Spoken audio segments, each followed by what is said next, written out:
মানে কোশ্চেন্স, হ্যাঁ হ্যাঁ, মানে প্রথমে শুরু করছিল যে মানে আমার আমার নাম জিজ্ঞেস করলো, দেন জিজ্ঞেস করলো হোয়ার ইউ ফ্রম, তারপর আমার বার্থডে জিজ্ঞেস করলো। এখন বার্থডে বলতে গিয়ে আমি 2002 বলতে গিয়ে আমি 2020 বলছি। তো উনিও হাসতেছে, উনিও হাসতেছে, আমিও হাসতেছি। মানে এর এর এরপর থেকেই শুরু হয়েছে যে মানে আমার এই কি বলে মানে ইয়েটা, ইন্টারভিউটা আমার জন্য অনেক বেশি ইজিয়ার হয়ে গেছে এই ভুলটার পরে। এই ভুলের পরে যে উনি যখন হাসতেছে, তখন আমি ভাবলাম যে আসলে মানে ভুল করলে কোনো মানে কোনো ব্যাপার না, মানে উনি অনেক বেশি friendly, but it's okay, no problem. তারপরে অন্য অন্য সব পরে কোয়েশ্চেন করলো যে হোয়াই ইউ চুজ হাঙ্গেরি।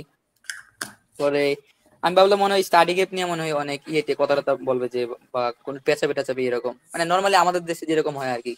তো পরে উনি জিজ্ঞেস করলো যে স্টাডি গ্যাপের পিরিয়ডে আমি কি করছিলাম আর কি। তো আমি আমার ইয়েগুলোর কথা বললাম। এরপরে জিজ্ঞেস করলো উম, হাঙ্গেরির হাঙ্গেরির কারেন্সি কি, তারপরে হাঙ্গেরির কয়েকটা টুরিস্ট প্লেসের কথা, আমি কি জায়গায় মানে ঘুরতে যাব কিনা। তারপরে আমার সাবজেক্ট রিলেটেড কোয়েশ্চেন করলো আর কি, যেগুলা মানে সাবজেক্ট রিলেটেড ছিল কিন্তু একটু ডিফারেন্ট আর কি, যা কখনো পড়ি নাই। তবে উনি অনেক মানে আমার বলছে যে ইলাবোরেট করার জন্য আর কি, যে পৃথিবী যদি একটা দেশ হয়, এটা তুমি কি মনে করো। তো আমি আমার অনেস্ট আনসারটা দিলাম। আমি বললাম যে এটা কি পসিবল কিনা। আমি বললাম যে এটা এটা আসলে পসিবল না, কারণ মানে অর্থনৈতিক ভাবে আমরা কাজ করতে পারি, বা কি বলে ডিপ্লোমেসি বা অন্যান্য ওয়েতে কাজ করা যেতে পারলেও আমাদের সবারই ডিফারেন্ট ওপিনিয়ন আছে, তো এটা আসলে পসিবল হবে না। হ্যালো, সালামু আলাইকুম আপু। জি, সবাই থাকি। আমি হচ্ছে প্রশ্ন যাদের আছে চ্যাট বক্সে করেন।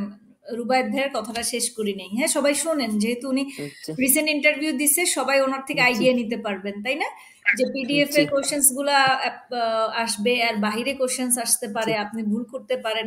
সো আরেকজনের এক্সপিরিয়েন্স শুনলে বিষয়টা অনেক বেশি ভালো হয় আর কি।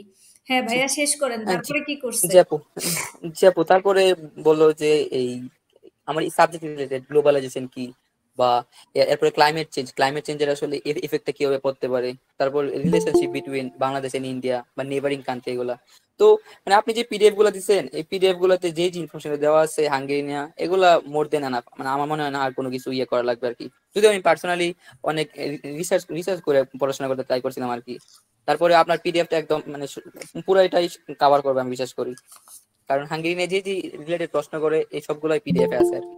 আর সাবজেক্ট রিলেটেড একটু গাটাগাটি করা থাকলে, একটু ভালো নলেজ থাকলে তাইলেই পসিবল। আর ভাই একটা জিনিস, এটাই জিনিস বলতে চাই, মানে আমি অনেক বেশি মানে কি কি বলে অনেক নার্ভাস ছিলাম শুরুতে দু এক মিনিট। আর তারপরে ওনারা অনেক বেশি ফ্রেন্ডলি। তো কেউ যাতে নার্ভাস না হন, আর কনফিডেন্স থাকলে পসিবল আমি বলবো। আর আর সবাই সবাই মোটামুটি জানে যে আসলে মানে কিরকম কোয়েশ্চেন করতে পারে, এই জানা কোয়েশ্চেন গুলাই করে, কিন্তু আমরা নার্ভাস থাকার কারণে অনেক সময় ঠিক মতো আনসার দিতে পারি না। তবে পার্সোনালি আমার একটা জিনিস খুব বেশি হেল্প করছে, ওইটা হচ্ছে ইন্টারভিউ 5-7 মিনিট আগে আমি মজু করতেছিলাম। তো মানে আমি অনেক বেশি আমার মানে একটু নার্ভাস লাগতেছিল। তখন মনে হচ্ছে যে আপু বলছিল যে তোমার যদি কি জানি আপু গতকালকে বলছিল যে তোমার যদি অপালাটা কেউ না দেয়, কে না দেয় বা এই কি জানি বলে ইন্টারভিউ তোমার ভালো না, কে কে বলে আমি বললো তো আমি দেখবো না আসলে কে উনি।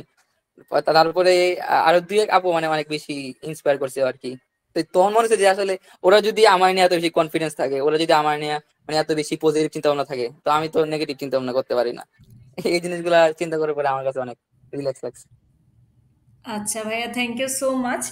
আর আপনি চাইলে ক্লাসে থাকতে পারেন, অথবা হচ্ছে আপনাদের এম্বাসির জন্য শুরু করব কয়েকদিন পরে ইনশাল্লাহ। বাট আপনার সাথে আমি কন্ট্যাক্ট করবো নি একদিন, হচ্ছে আপনার রেকর্ডেড একটা ইন্টারভিউ নিব নি আমরা। হ্যাঁ, জি সো জি আপু। আর আপু আপু জি আপু বলেন।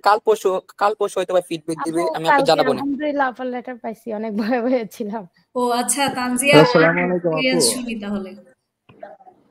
জি হ্যালো আপু। তহিদ, জি তহিদুল ইসলাম ভাইয়া, আমার এক্সপিরিয়েন্স অনেক বাজে একজন একজন ছিল আপু। একজন একজন। তানজিয়া আপু, এক মিনিট আগে তহিদুল ভাইয়ার কথাটা শুনে নেই। হ্যাঁ, উনি কি জানি বলতে চাইছিলেন।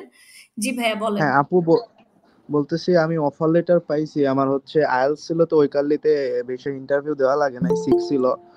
আচ্ছা, সো আমাদের এমবাসি ইন্টারভিউ এর ক্লাসটা শুরু করবেন কবে, এটা জানতে চাচ্ছিলাম আর কি। ওকে ওকে, এই যে হয়তো নেক্সট উইক থেকেই এম্বাসি। আর এম্বাসি আর ইউনিভার্সিটি আসলে আলাদা বিষয় না, দুইটা সেম কাইন্ড অফ কোয়েশ্চেন্সই আপনাকে ফেস করতে হবে আর কি।